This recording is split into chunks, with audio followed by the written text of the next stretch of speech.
how can you actually build mental strength against mass stupidity so you can simply be happy and at peace? I've picked out 6 things that I found to be the biggest hurdles and the simple things one person just like you can do to turn them around. Simply put, stop being obedient.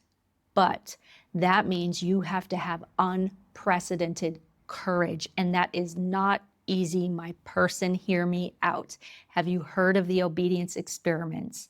In the early 1960s, psychologist Stanley Milgram conducted a disturbing experiment that involved persuading people to give other people increasingly powerful electrical shocks simply because an authority figure said to do it.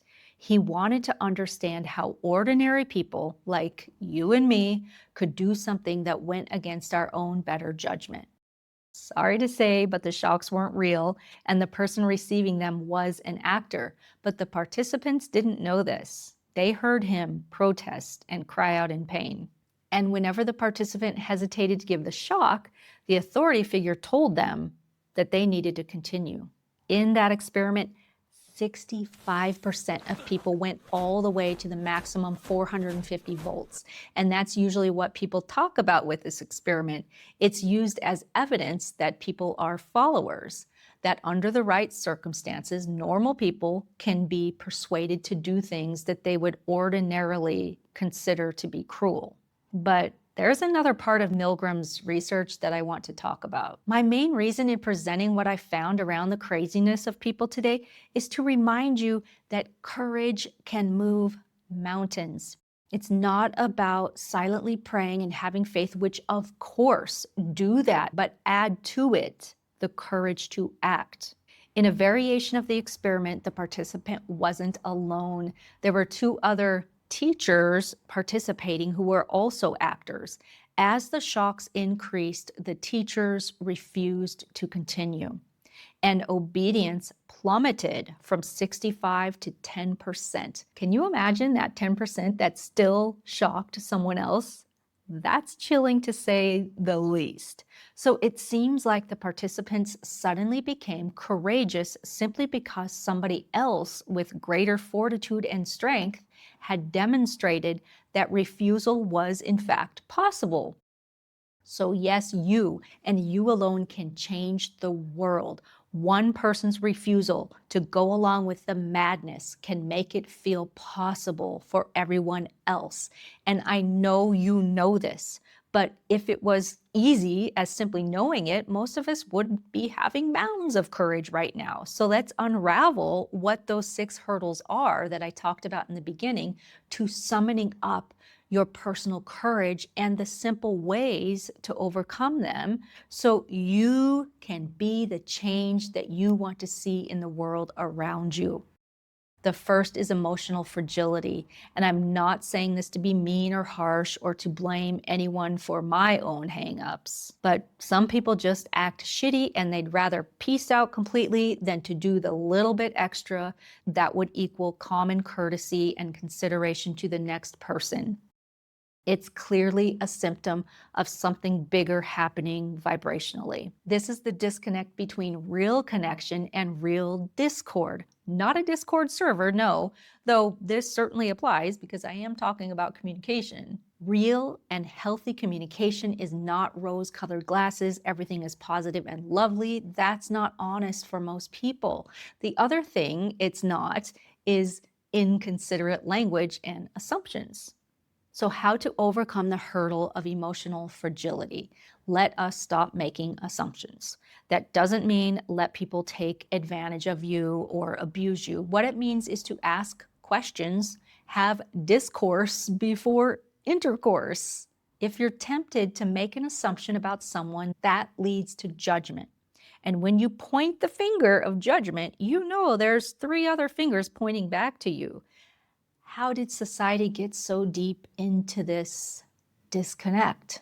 Because of this second hurdle, that it's not okay to be uncomfortable. I totally get it. But back when, people grew up learning how to socialize through actual human interaction, being bored outside, arguing face to face, reading body language, making up with friends. We learned to move through awkwardness and intensity, but now interactions are filtered through screens where people can curate themselves, avoid discomfort, instantly react, judge, block, or replace people, or even the opposite. You can take your time and craft the perfect message, then send it when you want, just to be the clever one or to get the last word in. That right there has changed the way people emotionally develop.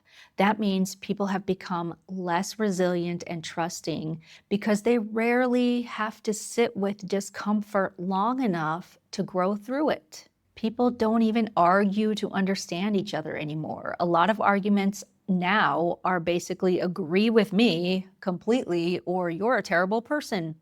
There's no middle ground, no emotional regulation. So, to overcome this hurdle, it's about letting there be arguments and disagreements without totally writing off the person that you disagree with. Let it be uncomfortable. There's no urgency around cutting someone out of your life, with the caveat that I know, yes, there are those situations where it is dangerous and etc. Don't take this out of context, dear ones. I'm talking about general circumstances. The third of 6 hurdles is that patience stopped being a virtue. Nobody is patient anymore. You'll be driving 10 or 20 over the speed limit and someone is still riding your ass like they're escaping from a natural disaster.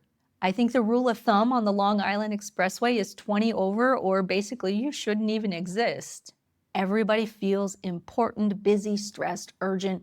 Attention spans are fried. Nobody slows down anymore. When we do slow down, we're seen as lazy or unproductive.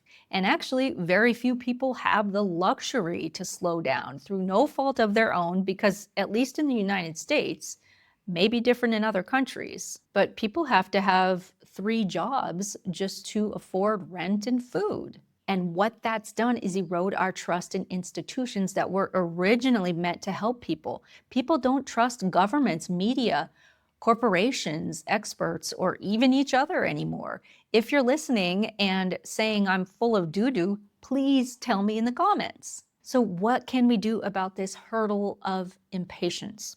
Well, what happens is that when we lose trust in the systems around us, anxiety rises, and anxious people become easier to manipulate, easier to polarize, and more likely to retreat into outrage, conspiracy, cynicism, or victimhood, poor me type of thinking. And you end up with millions of people psychologically exhausted, socially isolated, overstimulated, economically stressed, and just constantly told to fear or hate one another. That combination is creating an unstable world. So having courage to drive slowly on the Long Island Expressway, so to speak, will do amazing things to your nervous system. It may be anxiety producing at first, but you'll get over those tailgaters and they'll get over you. So let yourself slow down. The fourth hurdle is the extreme 2D bubble.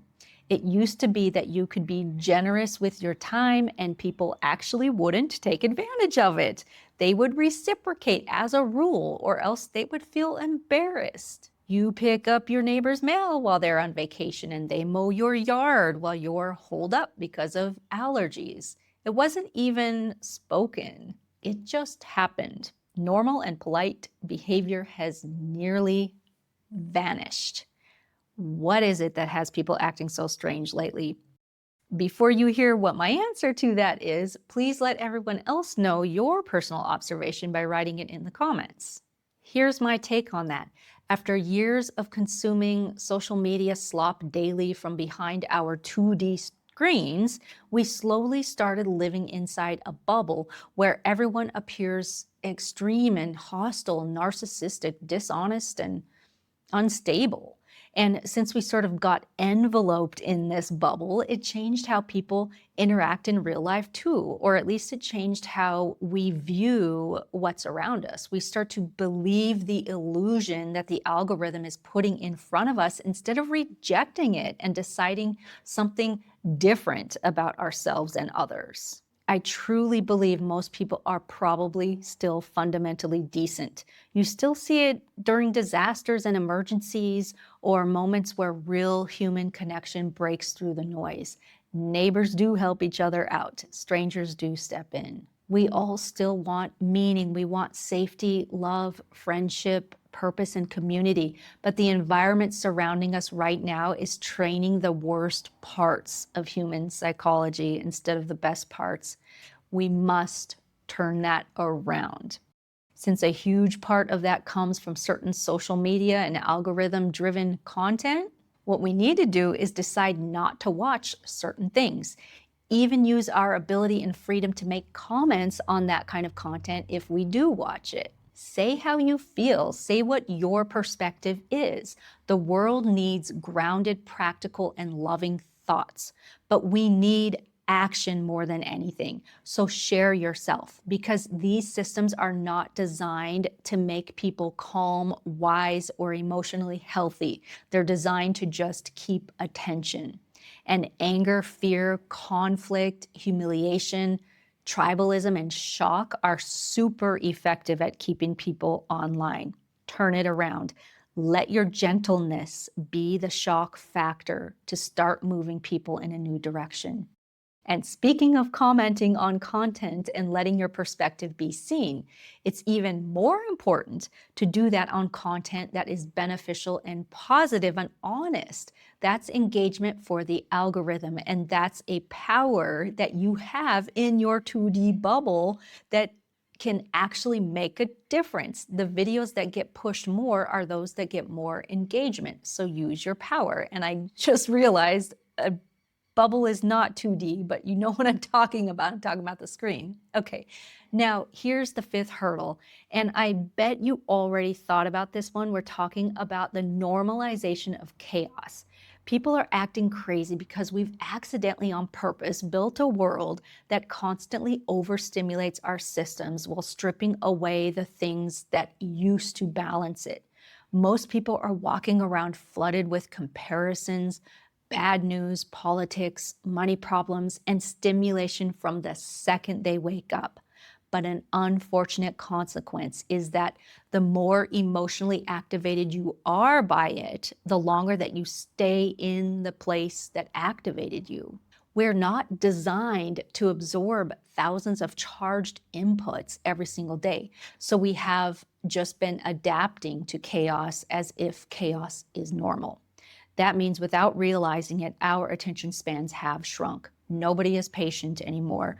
Some people have massive empathy, but others have zero regard. So there's no middle balance. And that's exactly what we can do to overcome this hurdle. We can find balance. We can have the courage to stop and reflect first. The sixth and final hurdle might surprise you. This is that common courtesy is misinterpreted. Have you noticed that when you go out in public now, especially crowded places, it's like people move through the world in their own bubble too, barely acknowledging anybody around them? You politely say, "Excuse me," and it's almost like some people are shocked that another human being exists near them. Even small social interactions feel weird lately. You say hi to someone walking by and they stare at the ground. You hold the door open and half the time it barely even registers for people. I've had guys tell me that when they hold a door open for a woman, they've been lambasted and called a chauvinist. I mean, what? It's called being polite. People don't know how to communicate comfortably anymore because of what I said in hurdle 5, the 2D bubble, the screen. So much of human interaction now happens through screens instead of real life, and screen time is not the same as meeting someone in 3D. So to overcome this one, we can have the courage to hold the door open for someone else despite being called a name. We can go out to physical functions and just understand that people are kind of weird. And we're going to encounter the 10% that do give a total stranger an electric shock despite anyone else's protest. So don't let that shock you, because your acts of courage are going to chip away at that. A question for you. Did any of these strategies seem particularly difficult or simple or total nonsense to you? Please tell us all about what you think. That's normal human discourse, of course.